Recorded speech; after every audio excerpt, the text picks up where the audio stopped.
अस्सलाम वालेकुम viewers, rich Pakistan का नया एपिसोड लिए मैं हूं आपका मेजबान अब्दुर्रहमान। आइए डिस्कस करते हैं आज की दो इंटरेस्टिंग न्यूज। हुकूमत ने पाकिस्तान में सैटेलाइट लॉन्च करने की इजाजत दी है, यानी प्राइवेट कंपनियां भी पाकिस्तान में सैटेलाइट की सर्विसेज दे पाएंगी। इससे बहुत सारे फायदे होंगे।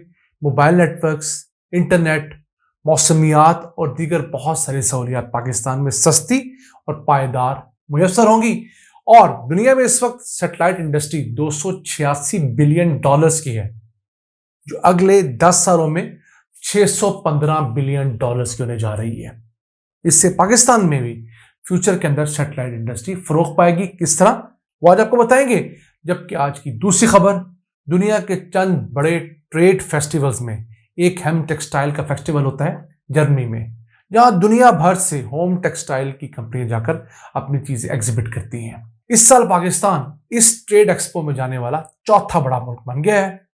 कितनी कंपनीज जा रही हैं और इसके क्या फायदे, प्रोग्राम के दूसरे से डिस्कस करेंगे। लेकिन पहले चलते हैं हुकूमत की जानब से पाकिस्तान में प्राइवेट सैटेलाइट्स को अपनी सर्विसेज जारी करने की इजाजत देने का ऐलान किया गया है। इससे सालाना 40 मिलियन डॉलर्स का फायदा होगा, यानी 11 अरब रुपए का पाकिस्तान को फायदा होगा, क्योंकि पहले ये अनरेगुलेटेड स्पेस सेक्टर था, अब इसे रेगुलेट कर दिया गया है।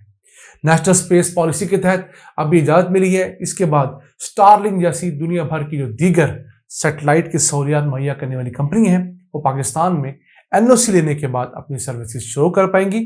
और ये लो अर्थ ऑर्बिट की सारी सैटेलाइट्स होंगी। लो अर्थ ऑर्बिट की सैटेलाइट्स वो होती हैं जो जमीन के करीब तरीन तैर रही होती हैं। 200 किलोमीटर से लेकर 2000 किलोमीटर तक ये जमीन से दूर होती हैं। उसके बाद मीडियम अर्थ ऑर्बिट आता है और फिर उसके बाद उससे बड़ी आती हैं, वो तो 36,000 किलोमीटर की दूरी तक होती हैं। अब दुनिया में इस वक्त 11,330 सैटेलाइट्स जमीन के इर्द गिर्द रोटेट कर रही हैं, और इनमें से बड़ी तादाद तकरीबन निस्फ जो है वो अमेरिका ने छोड़ रखी है। सैटेलाइट इंडस्ट्री बहुत सारे काम करती है, हमारे मोबाइल फोन्स, हमारा इंटरनेट, हमारा डाटा, इसके अलावा हमारे डिफेंस के बहुत सारे अमूर, जासूसी, मौसमियात, टेलीविजन, ये तमाम चीज़ें सैटेलाइट के जरिए ही मुमकिन हो पाई हैं।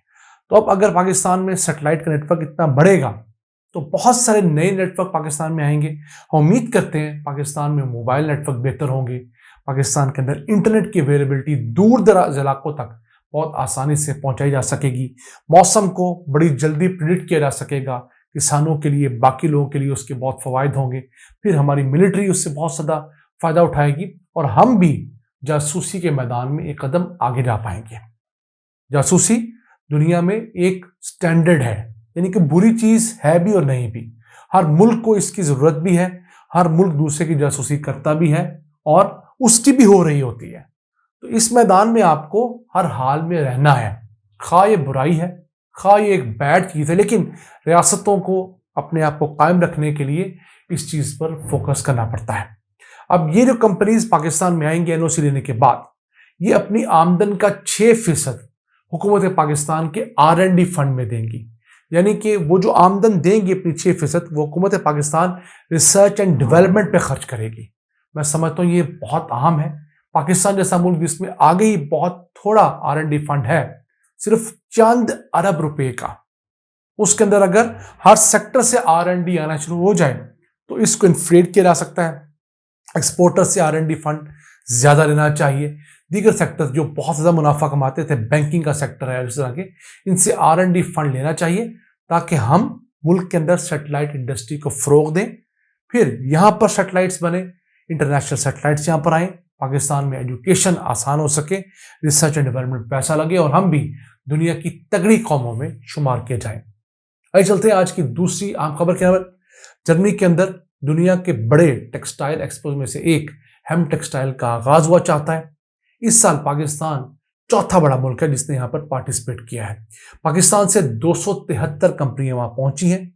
उनमें से 58 कंपनियां तो हुकूमत पाकिस्तान के TDAP के तहत गई हैं, बाकी अपने तौर पर गई हैं। इस साल 2794 कंपनियां दुनिया भर से वहां एग्जीबिशन के लिए पहुंची हुई हैं। सबसे ज्यादा चाइना से कंपनियां गई हैं, 900 कंपनियां। दूसरे नंबर पर इंडिया से पहुंची हैं 447 कंपनियां। तीसरे नंबर पर तुर्की से गई हैं 277। चौथे नंबर पे पाकिस्तान है 273, पांचवें पे इटली है 129 और छठे पे जर्मनी है। ये तमाम कंपनियां जो हैं ये वहां पर होम टेक्सटाइल और इससे रिलेटेड तमाम चीजें जैसे बेडशीट्स होगी, क्विल्ट्स होगी, पिलोज हो गए, ये तमाम चीजें वहां पर एग्जिबिट करती हैं। अब इस साल पाकिस्तान ने सस्टेनेबिलिटी को फरोग दिया वहां पर। अब इन एग्जीबिशंस में जाने का फायदा क्या होता है? एक तो आपको नए ऑर्डर्स मिलते हैं और फिर आपकी नई लाइंस, लिंकेजेस बनती हैं। अगर चाइना इस वक्त दुनिया में सब जगह छाया हुआ है तो वो अपनी ट्रेड एक्सपोज की वजह से छाया हुआ है। चाइना के अंदर हर साल 11,000 से ज्यादा ट्रेड एग्जीबिशंस, ट्रेड एक्सपोज होती हैं, जहां पर वो दुनिया भर से लोग बुलाते हैं। पहले सिर्फ एक्सपोर्ट के लिए बुलाते थे, अब इंपोर्ट के लिए भी बुलाते हैं। तो पाकिस्तान में तो सालाना सिर्फ चंद दर्जन ट्रेड एक्सपोज होती हैं और हम दुनिया भर में जहां पार्टिसिपेट भी करते हैं वो भी चंद जगह होती हैं। उसमें भी पिक एंड चूज होती है। सरकारी इदारे अपनी मर्जी की कंपनियां ले जाते हैं, जिनको फेवर करनी होती है, जिनसे ताल्लुकात होते हैं, बाकी को छोड़ दिया जाता है। अगर हमारी हुकूमतें नीयत से काम करें और दुनिया भर की ट्रेड एक्सपोज में उन कंपनीज को लेकर जाएं, उनको फैसिलिटेट करें जो कि वाकई फील्ड में काम कर रही हैं, तो यकीन कीजिए हमें हर जगह से बिलियंस ऑफ डॉलर्स के ऑर्डर्स आ सकते हैं। पिछले साल इसी एक्सपो में हमारे यहाँ 260 कंपनियां गई थी, इस साल 273 है। उससे एक साल पहले हम लोग कोई 150 के करीब थे। तो एक इतना बड़ा जंप इस चीज को शो करवा रहा है कि पाकिस्तान का टेक्सटाइल सेक्टर दोबारा से ग्रो कर रहा है। तो इस सेक्टर को सपोर्ट जरूर करनी चाहिए। फिर आप दुनिया को अपनी प्रोडक्ट दिखाएंगे ही नहीं तो किस तरह दुनिया आप तक पहुंचेगी? पाकिस्तान के जो हालात हैं, बदकिस्मती से यहां पर तो कोई आने को तैयार नहीं है।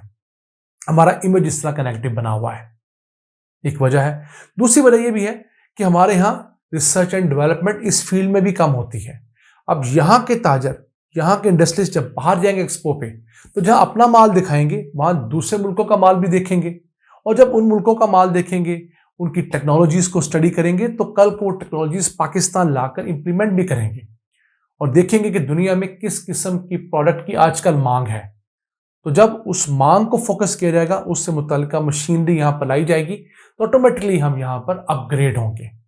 तो इसी तरह जो आपस में नॉलेज की शेयरिंग है वो हमारी ट्रेड को, हमारे एक्सपोर्ट्स को वाज़ेह तौर पर बढ़ा सकती है। हमारे यहाँ एक ट्रेंड बहुत लेट शुरू हुआ ट्रेड एक्सपोज का। उम्मीद करते हैं इस ट्रेंड को बढ़ाया जाएगा, स्टेट पैट्रनेज दी जाएगी और सिर्फ लोगों को टिकट देकर बाहर जाने पर नहीं आमादा किया जाएगा, बल्कि उनसे फिर पूछा जाएगा कि आप कितने ऑर्डर्स लेकर आए। इन जैसी ट्रेड एक्सपोज में 1 अरब डॉलर्स की ऑर्डर लेना कोई बड़ी बात नहीं होती पाकिस्तान जैसे मुल्क के लिए। तो हम सालाना 8-10 बड़ी इस तरह के ट्रेड एक्सपोज में 1-1 अरब डॉलर्स के इजाफी ऑर्डर ले लें अपने रूटीन के ऑर्डर से, तो हमारी ट्रेड और हमारी स्पेशली टेक्सटाइल के एक्सपोर्ट्स 30 से 40 अरब डॉलर्स बासानी हो सकती हैं। ये था आज का एपिसोड। हमें उम्मीद है हम आपको बहुत सारी चीजें बताने में कामयाब हुए होंगे। अपने मेजबान अब्दुल रहमान को इजाजत दीजिए। अल्लाह के बाद।